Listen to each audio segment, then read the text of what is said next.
The Worst Witch to the Rescue by Jill Murphy. Chapter 1. It was early in the morning on what promised to be a fine day in March. A bit blustery, but a perfect start for the first day of summer term at Miss Cackle's Academy for Witches. Dawn had only just broken when a lone figure on a broomstick came swooping and diving through the flocks of early morning birds, soaring among them with such confidence that from a distance it almost looked like another bird. The pilot was Ethel Hallow, top student at Miss Cackle's Academy, early as usual and eager to be the first pupil to alight in the schoolyard. She slowed to an easy pace and hitched her suitcase more securely onto the broom, as it had shifted during a rather ambitious nosedive. Her cat, Nightstar, was wedged between the suitcase and a bundle of box files, one leg in the air, doing some serious wish-washing about a care in the world. Ethel dropped down a little, so that she was skimming the top of the forest which surrounded the academy for several kilometres. She could see the school now, misty on the horizon. There was no one else about. She was sure to be the first. She could take it more slowly from here. Unusually, Ethel was anxious. The whole class had been set a holiday project, and for once, she hadn't been able to get to grips with it. Normally, the project would involve pupils looking things up in their spell sessions books and learning some complicated new spell that they hadn't been allowed to tackle before. However, this one was different. Miss Hardbroom, their extremely strict and exacting form mistress, had given them a completely free rein and simply told them to come back with something unusual and interesting. That doesn't mean you just get 5 minutes consideration on your way back here next term, Miss Hardbroom had warned them on the last day of the previous term. You've all been here long enough, so I'm expecting you to have a little self-motivation and imagination by now. Imagination, or the lack of it, was the trouble where Ethel was concerned. It was her only weak point, and she found herself in the unheard of, for her, position of doing exactly what Miss Hardbroom had told them not to do, trying to think of a brilliant project in 5 minutes flat on the way back to school. Something caught her eye below, and she saw, to her surprise, a tabby cat in the topmost branches of a beech tree. It meowed pitifully as she dropped lower, and Ethel realised that she could see the top of a school hat, slightly bent, and a figure partly hidden by the tangled branches. That hat. That cat. It could only be Mildred Hubble. Mildred? Called Ethel, hovering expertly like a helicopter above the little cat's upturned face. Is that you down there? Are you okay? The hat leaned back, revealing Mildred Hubble's face. Oh, hi, Ethel, she said. You're early. I just stopped here for a little rest. Well, actually, Tabs fell off and I came down to save him, and then we stopped for a rest.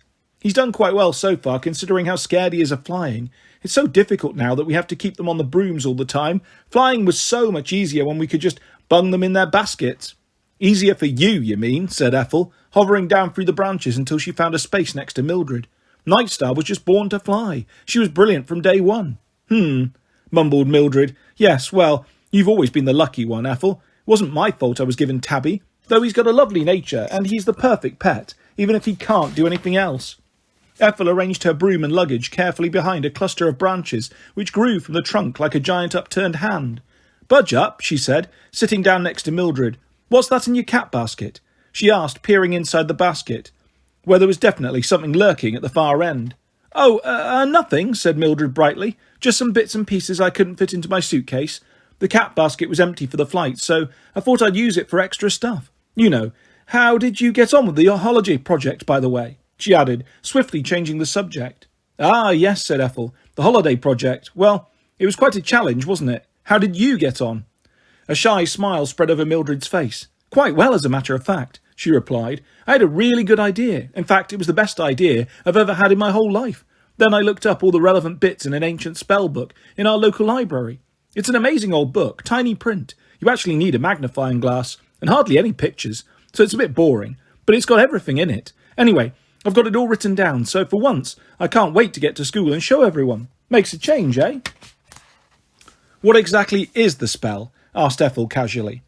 Well, said Mildred proudly, it isn't actually a known spell. I sort of made it up by myself. It's to make an animal able to speak.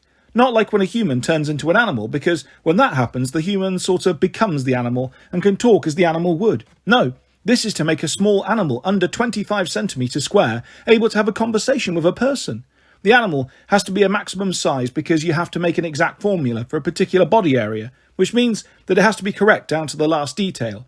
I tried to get it bigger because I was dying to have a chat with Tabby, but I couldn't get the equation right for the larger size, so I gave up trying. Anyway, I've actually managed to work it all out. for 25 centimetres and under, all the incantations and the herbs and how to mix it. So you could have a chat with, say, a toad or a field mouse. Oh, and it only works for 2 weeks on each animal, and after those 2 weeks you can never get it to speak again. Weird, isn't it?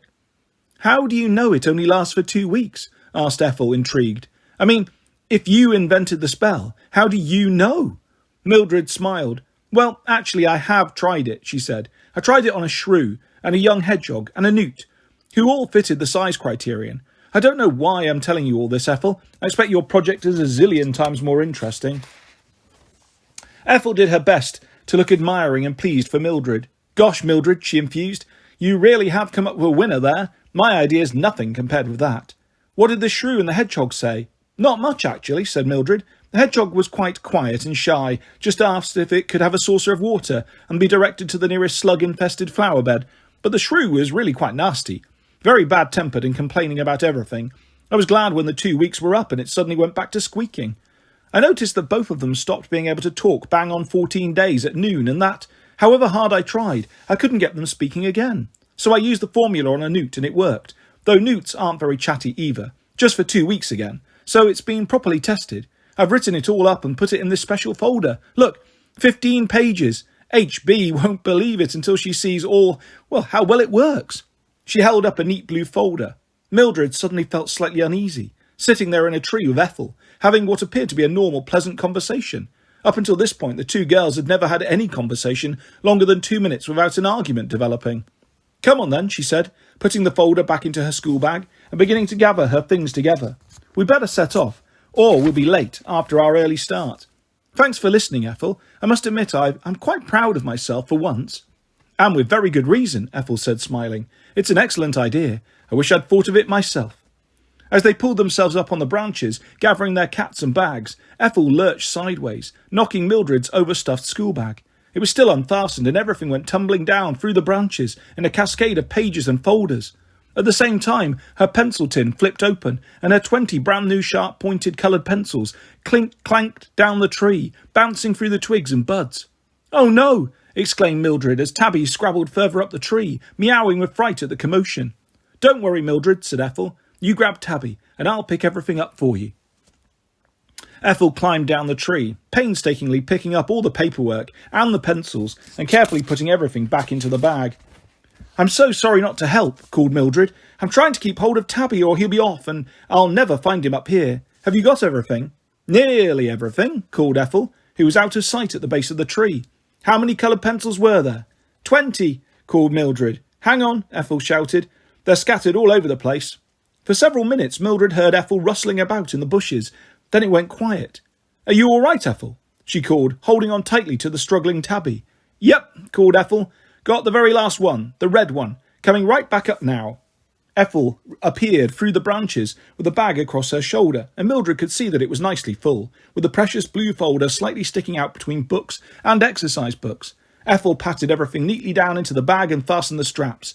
"There you go," she said, handing it over, sounding really glad to have helped. "Thanks so much, Ethel," said Mildred. "This is such a great way to start a new term, isn't it?" "Isn't it just," said Ethel. "Come on, race you to school." Chapter 2. By the time Ethel and Mildred had rearranged their belongings and launched themselves from a suitable cluster of branches, the morning was well underway, and little knots of pupils could be seen converging on the school from all directions. "You don't mind if I zoom on ahead, do you?" asked Ethel. "I'm sorry, it's just that you are still a bit slower than me." "Of course I don't mind," said Mildred cheerily. "Thanks for helping when I dropped everything." "Don't mention it," said Ethel, who shot off like a bullet and was out of sight in seconds. Mildred bobbed along slowly towards the school, feeling delightfully light-hearted. She could hardly wait to see the class turn in their seats, gazing up at her with admiration as she read out her well-researched notes, then gave a demonstration of how the spell worked. Best of all, she imagined the expression on Miss Hardbroom's face, unsure at first, and then fascinated and finally deeply impressed, as she realised how hard the worst witch in the school had been working during the holidays and how much she had improved. The school bell began to clang in the distance, and Mildred urged the broomstick on as fast as she dared, with Tabby yowling on the back. "Hang on, Tab," she called over her shoulder. "Nearly there now. Gosh, I can hardly wait." Mildred almost literally bumped into Maud and Enid, her two closest friends, as they approached the school, which rose up ahead of them in the most sinister way, like a cross between a castle and a top-security prison. Mildred looked upwards at the seemingly endless grey stone walls, which blotted out the sunny sky, and headed for the schoolyard wall. "Hey, Mildred!" yelled Maud, waving enthusiastically. "Over here!" "Hi, Millie!" called Enid. "Here we are again." "Great to see you," said Mildred, putting a protective hand behind her to keep Tabby firmly in place as they hovered down the wall on the other side and landed among the throng of pupils. All around there was a loud hum of voices chatting, laughing, calling out to friends and exchanging tales of holidays. "So, what's new?" asked Mildred, sitting down on her suitcase and giving Tabby a calming cuddle. "I had a holiday job most of the time," said Enid, "fixing handles on cauldrons and at a cauldron maker's. It's a bit like a blacksmith's, but of course I wasn't allowed to do any of the interesting work at the furnace. Health and safety, you know. I just did the fiddly bits, fitting the handles, very fiddly on the smaller ones for schools. It was grim, really, incredibly hot and hardly any pay, but I managed to save up a bit for the summer holes. What about you, Maud?" "Oh, nothing much," said Maud. "Just being at home and trying to come up with something good for the holiday project." "Not. Couldn't think of anything stupendous, though. In the end, I just rehashed an old spell from Year 3 spell sessions. HB's bound to notice where it really came from. How about you, Mill? What did you come up with?" Mildred beamed at her friends. "You'll just have to wait and see," she said mysteriously. "Oh, go on, Mill," said Enid. "What is it?" "Do tell," agreed Maud. "Nope," laughed Mildred. "I'm unveiling my project to the world at the proper moment. That is, when we have the first potions lesson this afternoon. All I will say is, prepare to be astounded." After that, neither Maud nor Enid could get another word on the subject out of their friend. Soon they were busy unpacking their clothes and going down to breakfast, followed by assembly. Usually they all met up in Mildred's room for a quick chat before the first lesson, but Mildred was being uncharacteristically secretive. At one point, Maud opened Mildred's door to see if she had 5 minutes to spare and found Mildred muttering into the cat basket. She obviously wasn't chatting to Tabby, because the little striped cat was draped around her shoulders in his usual position, like a shawl. Mildred jumped up as soon as she heard the door open. "What?" she asked, sounding flustered. "Sorry," said Maud. I just wondered if you were free for a little natter." "What's in the basket, Mill?" "Basket?" asked Mildred. Oh, that basket? Nothing. Why?" "You were talking into the basket," said Maud, "and it obviously isn't Tabby." "Oh, that," said Mildred. Yes, well, I was just practising the words to that new chant. I keep getting them muddled up." Maud looked at Mildred, eyes slightly narrowed. "And there's some extra stuff from home in the basket," Mildred blundered on. "I sort of used it as an extra suitcase for the journey. There's the bell," she exclaimed, sounding heartily relieved. "See you in the art room. Maud, it's pottery. What a brill way to start a new term." Chapter 3. Maud and Enid made their way up one of the winding staircases which led to the art room. "She's up to something," said Maud anxiously. "Who?" asked Enid. "Mildred, of course," said Maud. "I just know there's something funny going on. She's hiding something in her cat basket and pretending she isn't." "Perhaps you imagined it," said Enid hopefully. "Imagined what?" called Mildred, who had dashed up the stairs behind them. I imagined that I saw Ethel being nice to one of the first years," laughed Maud. "That wouldn't surprise me, actually," said Mildred. "I met her on the way in and she was really nice." "Perhaps she's been on a niceness course," suggested Enid. "She always takes about 300 courses during the holes." They all giggled as they trooped into the art room, which was Mildred's favourite room in the school. There was a row of hooks from which hung dozens of overalls, and the girls took one each and struggled into them before they sat down. The room was very large, with stone walls and slit windows, exactly like all the other rooms in the school, with a wooden picture rail all the way around so that framed pictures and the pupils' drawings and paintings could be displayed, and a double sink with draining boards along one wall. At the far end was an empty space for the girls to work on sculptures. The rest of the room was full of tables and chairs. The teacher's desk was on a raised wooden platform with 2 steps to it, and sitting at the desk was Miss Mould, the new teacher. Miss Mould looked surprisingly normal for a teacher at Miss Cackle's academy. She had short mousy hair, parted in the centre and pulled onto a ponytail at her back, where it was secured by a black velvet bow. Her black skirt was topped by a grey twin set and a neat row of black pearls. Her voice was soft and kindly, a welcome change from Miss Harbroom's crisp way of speaking, certainly a great relief after the extremely weird Miss Granite, who had caused such chaos the term before. Mildred felt a tiny flicker of disappointment that Miss Mould wasn't more arty looking, but apart from that she seemed quite pleasant. "Good morning, Form 3, said Miss Mould with a shy smile. "Good morning, Miss Mould," chorused the girls, who were now standing behind their tables. "You may sit," said Miss Mould. "I was slightly dismayed," she continued, "to find that there is hardly any equipment for pottery at Miss Cackle's academy. Ceramics is my favourite subject, and I was looking forward to passing on my skills to you all. I think art has been a little basic here until now, but Miss Cackle has promised me a second room with enough potter's wheels for everyone, and a kiln if we can show a real aptitude for the subject this term. So, let's try and make master craftsmen, or should I say women, of you all. What do you say, girls?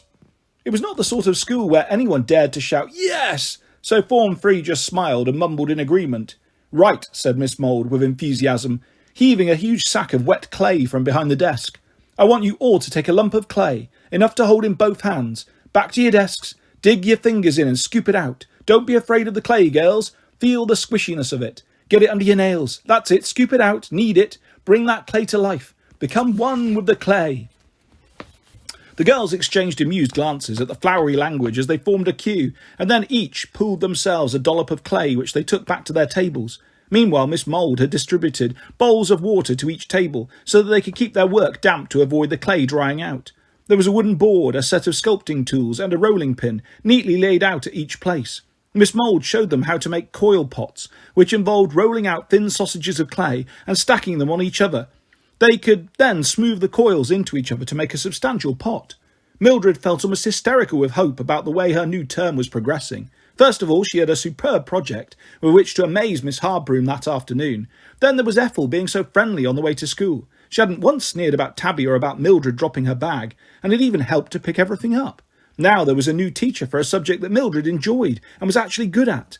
By the end of the day, she might have gold stars all over her personal chart and be in line for a merit badge at the end of the week. With joy in her heart, Mildred plunged her fingers into the squelchy lump and became one with the clay. Chapter 4. For a while there was very little sound as everyone concentrated on their task. First of all they rolled the clay flat with little rolling pins, then they cut clay bases for the coils to sit on. "It's just like cookery," said Enid.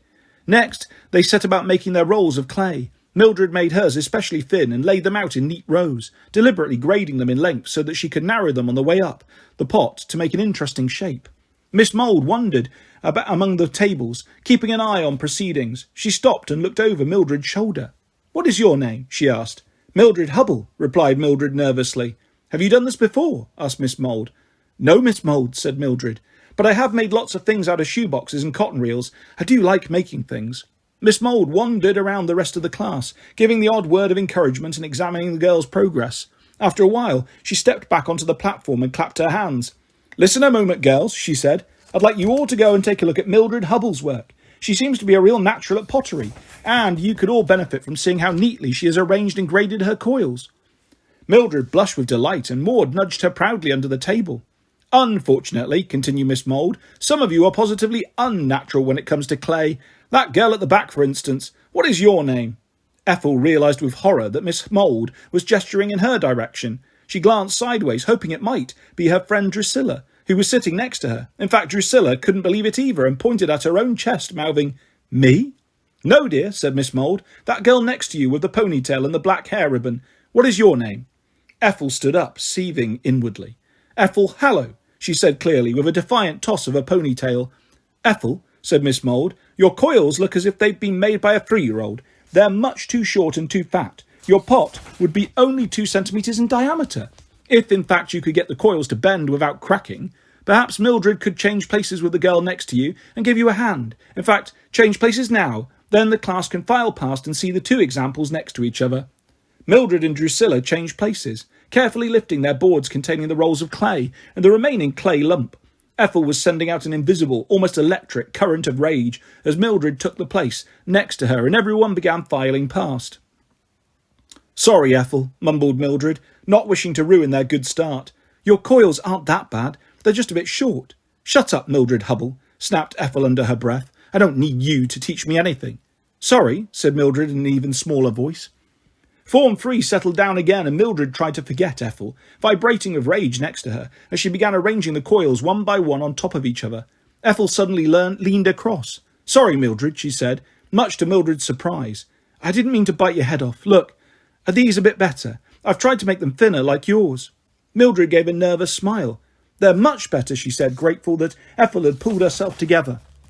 "Could you cut the ends like yours?" said Ethel. "So they're just a bit smaller each time. Mine get sort of squashed when I try to do them." Of course, said Mildred, a wave of relief sweeping over her that Ethel had not nose-dived into a full-blown feud, as she usually did if the tiniest thing upset her. Let's change places for a mo, said Ethel. I can study the way you're building up your coils while you grade my ends for me. OK, said Mildred. Move up then. Ethel sat gazing intently at Mildred's pot. She picked up the 4 remaining coils, passing them very carefully through her fingers, then delicately held the half-completed pot in both hands. I think I've got the hang of it now, she said. That's great, said Mildred. I've graded your coils for you. They changed places again, and Ethel put a friendly hand on Mildred's shoulder.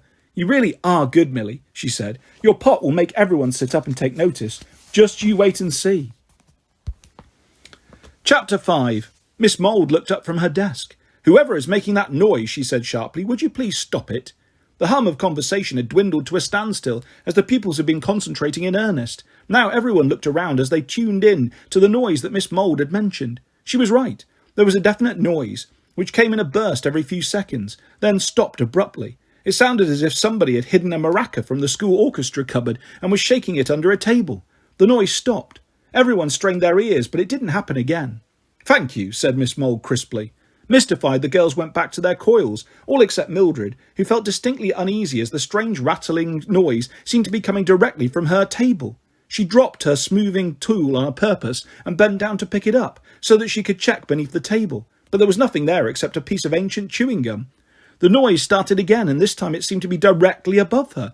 It went on for longer, becoming insistent, almost angry, and as Mildred raised her head, there was a piercing scream from Ethel. Mildred cracked her head on the table as she jumped up and found herself face to face with the most terrifying sight she had ever seen. The coil pot was no longer a neat pile of damp clay coils. It was a rattlesnake, quivering its awful tail as a warning. Its head pulled back as if to strike. Crouched behind the table was Ethel, white as a sheet, her mouth still open as her scream died away. The other 4 clay coils had turned into 4 smaller rattlesnakes, growing larger by the minute. They all slithered to the edge of the table and arranged themselves in a hissing, spitting row, lunging forward every so often and striking the air. As soon as the girls saw what was happening on Mildred and Ethel's table, there was pandemonium.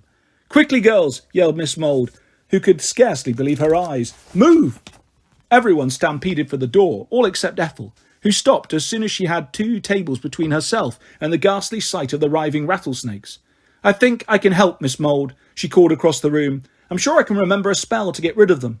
No, Ethel, called Miss Mould, frantically beckoning Ethel towards her. You mustn't put yourself in any danger.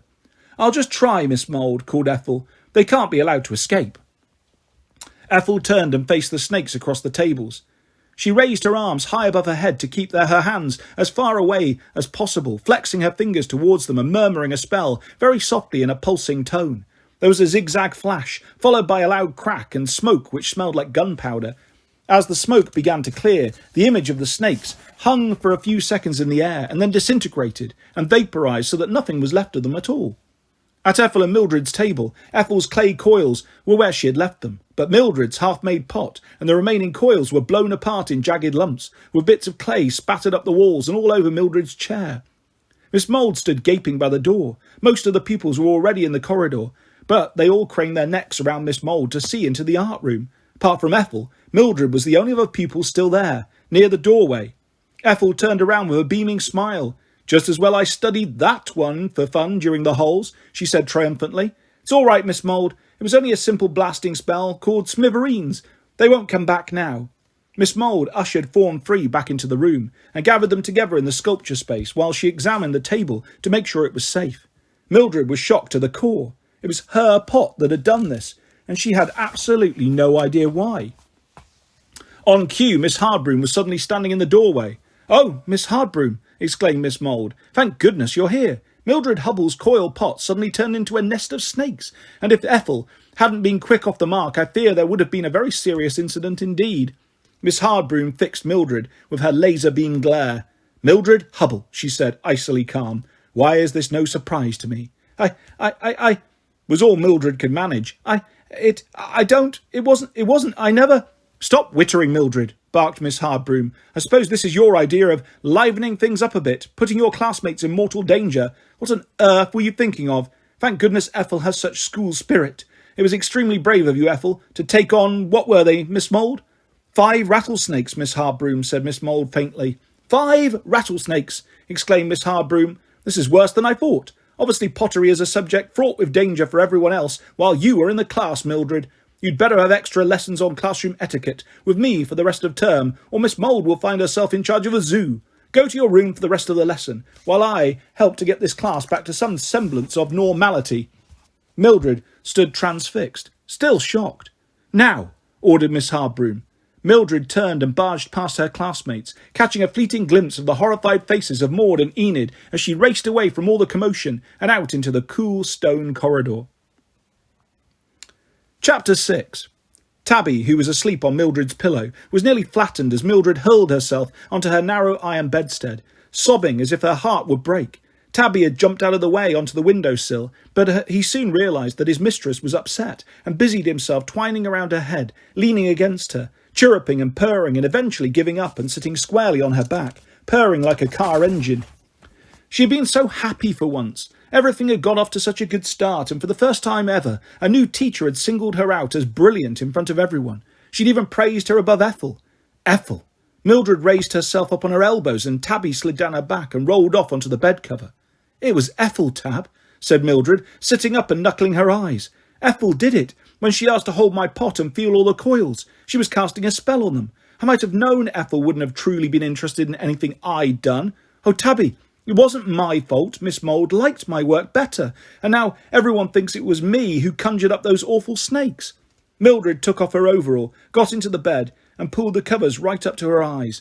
Tabby was very pleased about this and nestled into the pillow around the top of her head. She wished she had managed to sort out her speaking spell for larger animals. Then Tabby could have actually held a conversation with her. On the other hand, it would have been terrible when it ended forever after 2 weeks, and come to think of it, he virtually did speak to her with all his nudging and purring. He had the most soothing purr, loud and constant, and sort of a massage for the mind. She tried concentrating on the positive aspects of her situation, not that she could think of many. It was sort of positive that she hadn't been expelled on the spot. It was very positive that potions was the first lesson after lunch, so she had the perfect chance to redeem herself when Miss Harbroom asked them to present their holiday projects. She glanced across at the blue folder lying proudly on top of her pile of school books. At least I've still got you, she said to herself, blowing a kiss across the room. Someone tapped lightly on the door. Mildred didn't answer, afraid it might be Ethel come to gloat. Mildred? She heard Maud's voice. Are you in there? It's me and Enid. Can we come in? Mildred climbed out of bed and opened the door. All right, she said. I'm surprised you're brave enough to come anywhere near me. I don't suppose you'll believe me if I tell you it was Ethel. What on earth happened? Asked Enid. How do you know it was Ethel? Well, it certainly wasn't me, said Mildred. Didn't you notice how furious Ethel was when Miss Mould liked my stuff better than hers? Not really, said Enid. I thought she took it rather well, said Maud. When I looked across, she was chatting to you and examining your stuff. I thought Drusilla took it worse than she did. Yes, well, said Mildred, that was all just a cover-up. She was really putting a spell on my pot, though I must admit, from the look on her face, I don't think she knew they were going to be deadly snakes. Perhaps she thought they'd be fake ones or something. Anyway, here I go again. First morning and everything's gone pear-shaped. Maud sat down next to Mildred and found herself looking at the cat basket, which was half hidden under a heap of towels and nightcloths. Aren't you going to tell us what you've got in the cat basket, Mill? She asked. I know you're hiding something. Perhaps it's a boa constrictor, laughed Enid. Sorry, Mill, I know you didn't do it. Just a joke. If I tell you what it is, said Mildred, you mustn't tell anyone else. Promise, said Maud and Enid together. Mildred pulled the basket out and put it on the bed. Okay, she said. It's a tortoise.